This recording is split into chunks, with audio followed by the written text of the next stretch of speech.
आओ बच्चों। बैठो बैठो, यहाँ बैठो। सब कुशल मंगल तो है? हाँ गुरुदेव। बैठो।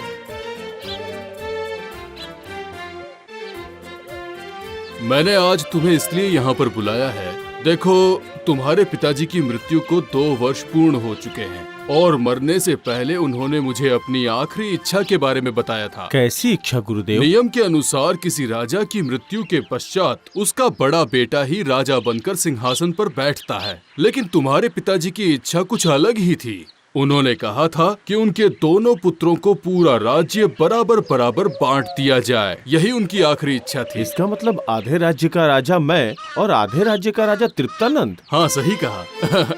देखो तुम दोनों भाई सिर्फ शिकार करके और मछलियाँ पकड़कर सारा समय बिताते हो, किंतु अब वो समय आ गया है कि तुम दोनों अपना राज्य संभालने के लिए प्रजा के सामने प्रस्तुत हो। क्या राज्य भार को संभालना होगा? आज से ठीक 2 महीने बाद एक बहुत ही बढ़िया मुहूर्त है।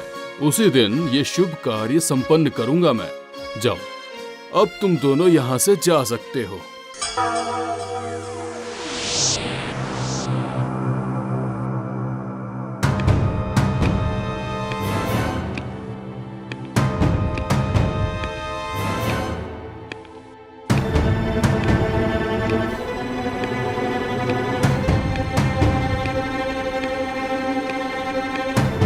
आखिर पिताजी की कैसी इच्छा थी?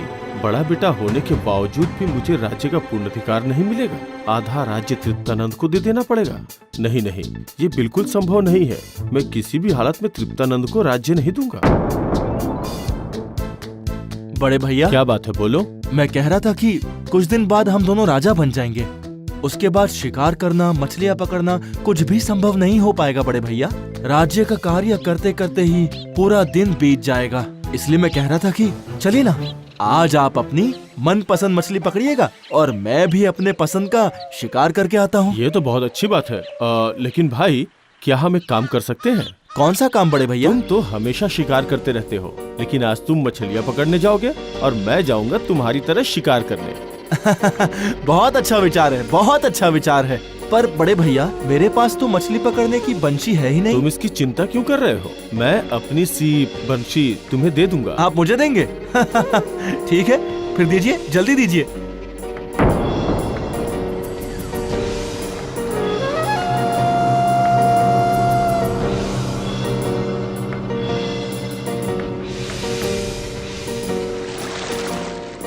उफ, इतनी कड़ी धूप में कब से बैठा हूँ पर मछली हाथ ही नहीं आ रही।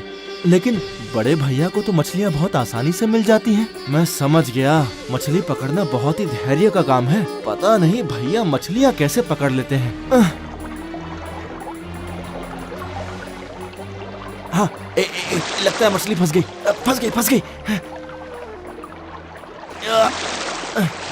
लगता है बहुत बड़ी मछली है, जितना सोचा था उससे भी ज्यादा बड़ी। इसे अच्छे से खींचकर ऊपर लाना पड़ेगा।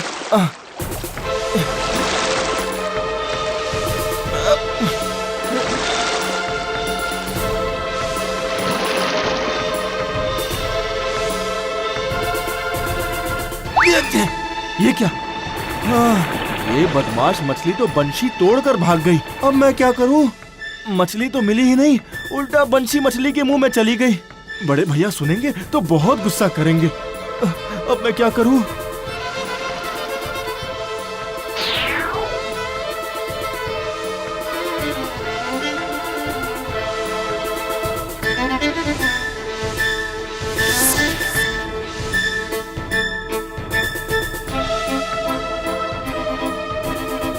मैंने ऐसी चाल चली है कि इस एक चाल से ही तृप्तानंद को मात दे दी। न वो कभी बंशी ढूंढ पाएगा और ना ही मेरे सामने आकर खड़ा होगा, और मुझे अपने राज्य में से उसे हिस्सा भी नहीं देना पड़ेगा।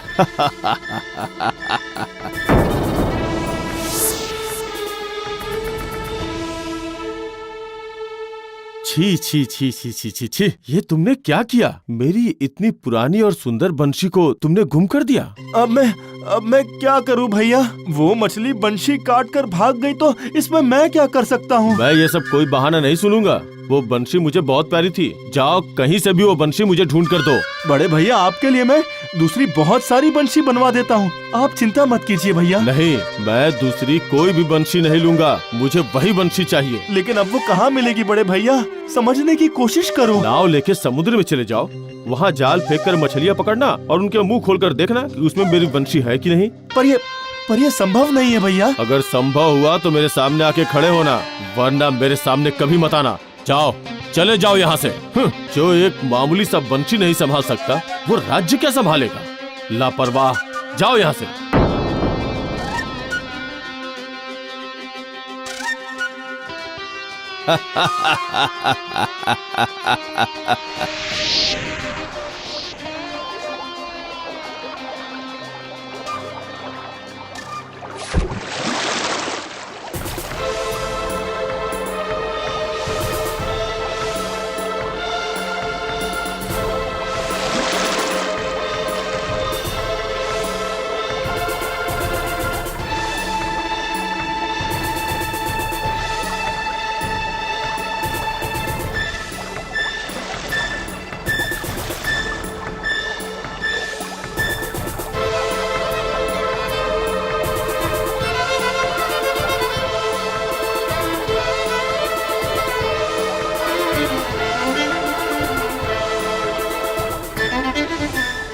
आज ढूंढते ढूंढते मुझे 1 महीना हो गया है। कितनी सारी मछलियों के मैंने मुंह खोलकर अच्छे से देख लिया, लेकिन किसी के मुंह में वो बंशी दिखी ही नहीं। अब मैं क्या करूं? अरे ये कौन है?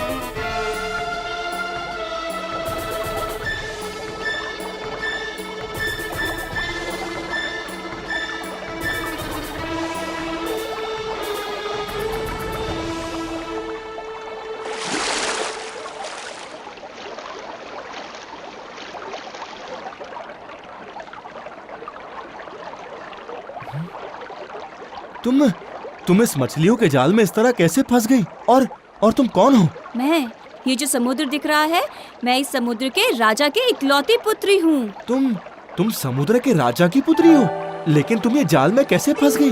मैं समुद्र में तैर रही थी कि अचानक मछुआरों के जाल में जाकर फंस गई, और उसी समय एक बड़ी मछली आकर उस जाल को खींचते खींचते मुझे समुद्र के बीच में ले गई और मैं यहाँ आ गई। उसके बाद? मैंने तो सोचा कि अब नहीं बचूंगी, पर तुमने आकर बचा लिया मुझे। तुम्हारा घर कहाँ है बताओ? कहाँ है? मैं खुद तुम्हें वहाँ छोड़ कर आऊंगा। वहाँ उस समुद्र के किनारे मेरे पिताजी का राजमहल है।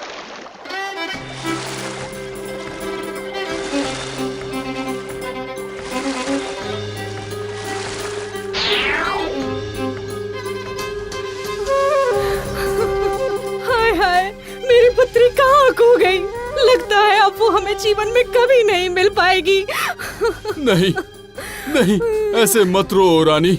हमारे सारे सैनिक उसे ढूंढने के लिए गए हैं। देखना रानी, वो उसे जरूर ढूंढ लाएंगे। क्या ढूंढ लाएंगे? देखते देखते 2 दिन बीत गए, कहाँ ढूंढ पाए आप मेरी बेटी को? महाराज, राजकुमारी लौट आई हैं। क्या कहा? कहाँ है वो? राजकुमारी आपके कमरे की तरफ ही आ रही है महाराज, और उन्हें एक राजकुमार लेकर आए हैं। क्या कहा?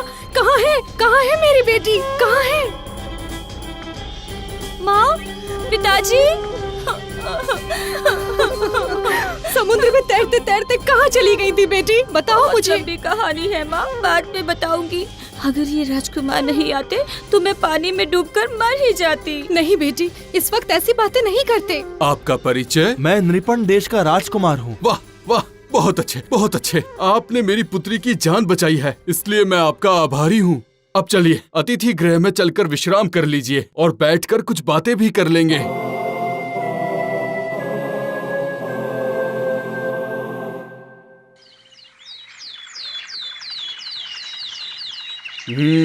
अच्छा, अब समझा। मछली के मुंह से बंशी ढूंढने के लिए आप अपना राज्य छोड़कर 1 महीने से समुद्र में भटक रहे थे। ठीक है, मैं आपको बंशी ढूंढ कर दे दूंगा। आप ढूंढ लेंगे उसे? देखिए राजकुमार, मैं समुद्र का राजा हूँ, इसलिए समुद्र की सारी मछलियाँ मेरी प्रजा है। मैं आज ही अपने सारे मंत्री और सेनापति को भेज देता हूँ। वो लोग सारी मछलियों से बात करके पूछने की कोशिश करेंगे कि किसके मुंह में बंशी फंसी हुई है। आप चिंता मत कीजिए, बंशी आपको जरूर मिल जाएगी।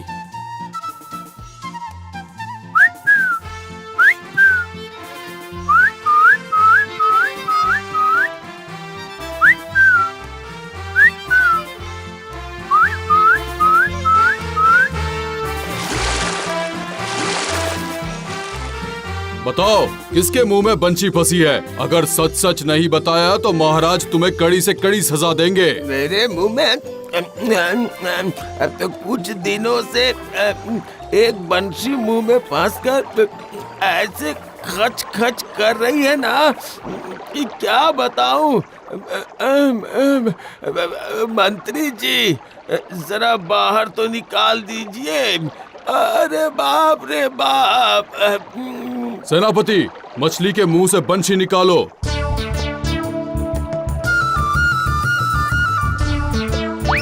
अरे बाप रे बाप, बच गया। ये लीजिए मंत्री जी, बंशी। समुद्र के राजा ने मुझे वादा तो दे दिया है, लेकिन क्या वो उस बंशी को ढूंढ पाएंगे? चिंता मत करो, बंशी मिल गई है। देखो तो राजकुमार, क्या ये वही बंशी है? हाँ, यही तो है वो बंशी। मेरे खोए हुए 7 हीरों में से एक हीरा। उफ, मैं बता नहीं सकता मैं कितना खुश हूँ। अब आप मुझे अपने राज्य लौटने की अनुमति दीजिए महाराज, मुझे जाना वो होगा। तो दूंगा ही, पर मैं आपको अकेले नहीं जाने दूंगा। अकेले जाने नहीं देंगे? मतलब? मेरी पुत्री भी आपके साथ जाएगी। हाँ राजकुमार, मेरी रानी को और मुझे बहुत पसंद आए हैं आप, इसलिए हमने फैसला किया है कि आपके हाथों में अपनी पुत्री का हाथ देंगे। राजकुमार, आप खुश तो है ना?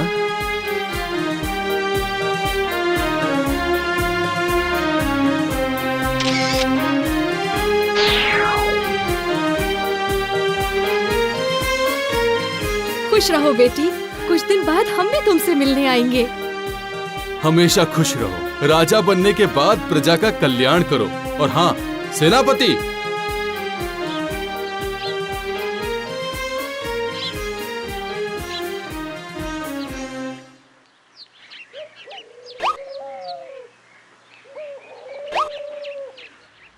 इनका नाम है ज्वार रत्न और ये है भाटा रत्न। कभी अगर कोई शत्रु आकर आपको जान से मारना चाहे तो इस ज्वार रत्न को उसकी तरफ फेंक कर मारना। फिर समुद्र का पानी आकर उसे बहा ले जाएगा और उस पानी के वेग को रोकने के लिए ये भाटा रत्न फेंक देना। जाओ जाओ राजकुमार, विजयी भव।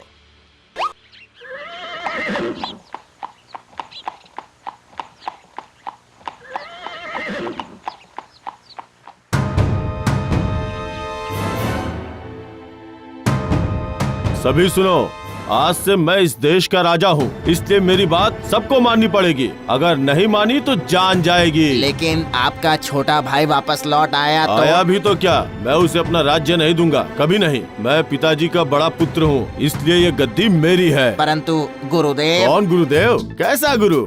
मैं किसी गुरु को नहीं जानता हूँ। महाराज, आपके भाई तृप्तानंद लौट आए हैं और साथ में दुल्हन भी लेकर आए हैं। ये क्या? ये लीजिए भैया, आपकी बंशी। बंशी?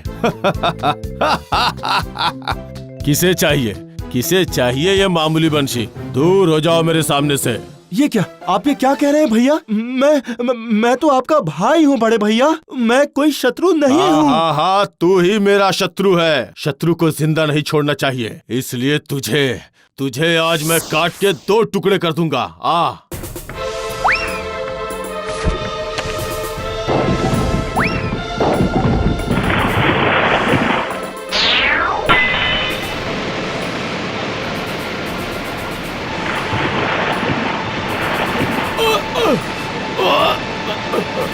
अरे कोई है, बचाओ बचाओ।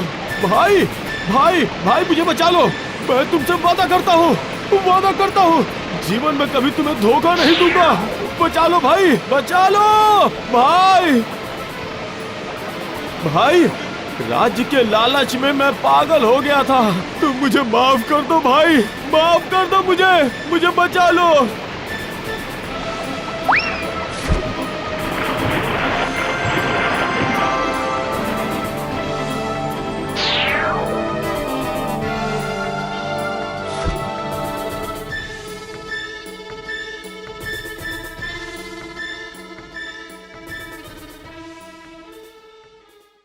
चलिए भैया, आज से हम दोनों पिताजी के आशीर्वाद से आज से हम दोनों भाई मिलकर इस राज्य को चलाएंगे। ये अच्छा रहेगा ना?